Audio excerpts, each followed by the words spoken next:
Este video llega gracias a...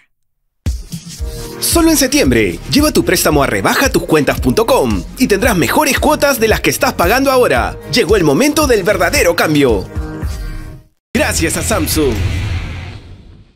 El día de hoy se ha convocado al Pleno del Congreso. El tema principal será sin duda la seguridad ciudadana.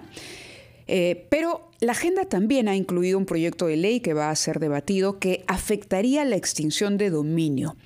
En palabras sencillas, ya no se podría incautar bienes sin sentencia. Y esto, desde la visión de la Procuraduría de Extinción de Dominio, sería un retroceso en la lucha contra la corrupción.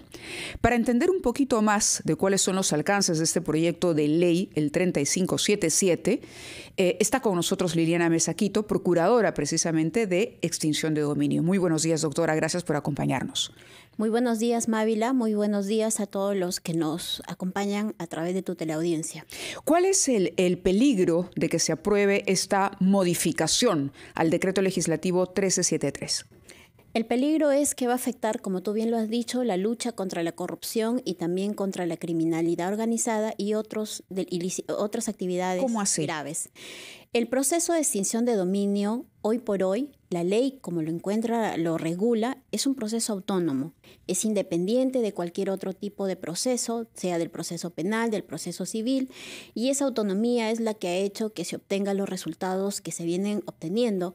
A la fecha, el Perú es un país referente a nivel internacional en materia de recuperación de activos. Sin embargo, el proyecto de ley lo que pretende es modificar y ceñir o limitar el proceso de extinción de dominio a una actividad ilícita penal de tal forma que solo se pueda ir a través del proceso de extinción en aquellos casos en los que se haya obtenido una sentencia condenatoria o haya acreditado... Al final del proceso. Al final del proceso o en donde se haya acreditado que una persona ha cometido un ilícito penal.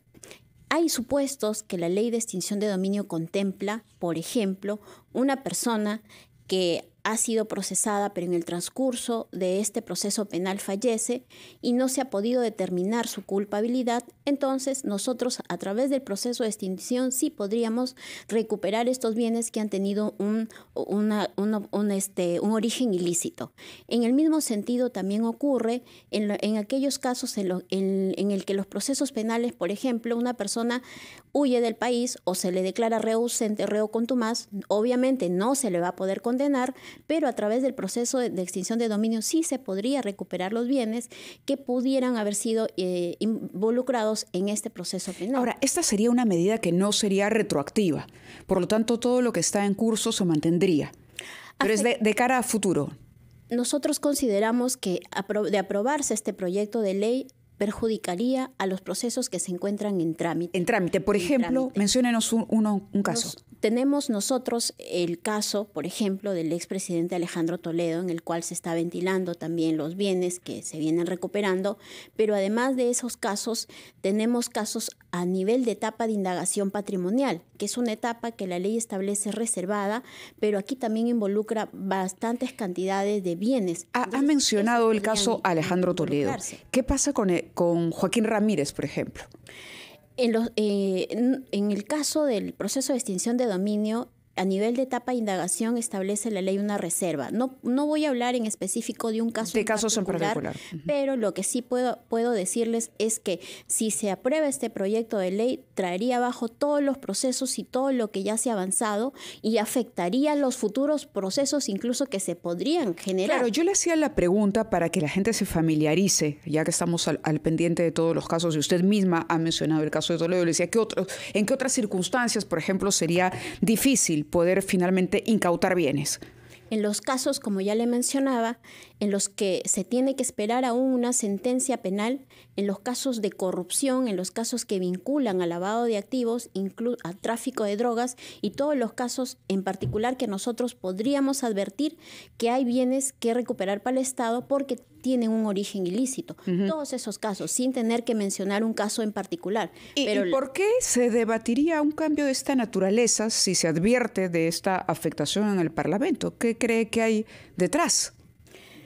Nosotros en particular consideramos que no se ha tomado tal vez no se ha llamado a los especialistas que están involucrados en el subsistema para que puedan dar las apreciaciones y las expectativas de los beneficios que está teniendo este subsistema.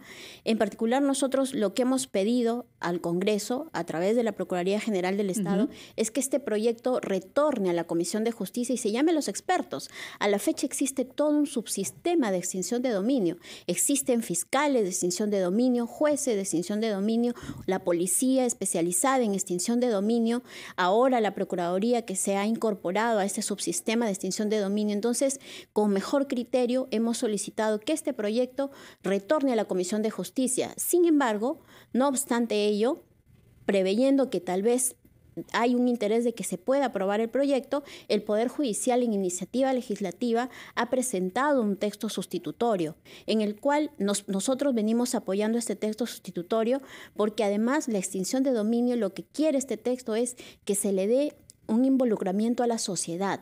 ¿De qué forma? Al momento de la distribución de los bienes. Y lo que tocaría sería que la Comisión discuta esta iniciativa del Poder Judicial también. Debería ser. ¿De quién es la iniciativa legislativa? Del Poder Judicial. Nosotros esperamos que en el Congreso se pueda tomar en cuenta este texto sustitutorio que ha presentado el Poder Judicial, porque además también va a beneficiar a la ciudadanía. Imagínate que los bienes producto de la corrupción puedan ser destinados para fines sociales, para los casos que nosotros vemos de personas con discapacidad o mujeres que son maltratadas o violentadas, para todos estos programas sociales. Esto también es lo que incluye este proyecto. Entonces nosotros esperamos que el día de hoy no se apruebe el proyecto de ley, porque como te digo, sería un retroceso en todo lo que se ha avanzado en extinción de dominio. Sí, doctora, termina, por favor. Y además también en la lucha contra la corrupción. La extinción de dominio se forja como una herramienta eficaz en la lucha contra la corrupción. Muy bien. Y permíteme compartir con tus oyentes, a la fecha se han obtenido, solo en 4 años de vigencia de la ley, cerca de 717 sentencias fundadas a favor del Estado, que esto equivale a un aproximado de 260 millones de soles que se ha recuperado en bienes o patrimonio ilícito a favor del Estado. De acuerdo, con esas cifras nos quedamos. Importante la reflexión que usted hace. Vamos a hacerle un seguimiento detallado a lo que ocurra con esta iniciativa legislativa del Grupo Parlamentario Fuerza Popular, pero ojo con el Congreso. Primero fue el tema de la colaboración eficaz. Ahora la extinción de dominio. Una reflexión a los congresistas. La lucha contra la corrupción no se puede detener y lo que ha funcionado hay que apoyarlo, mejorarlo, pero nunca eliminarlo. Eso está mal. Muchísimas gracias, doctora. Gracias. Son las 9:32. Vamos a una pausa y regresamos.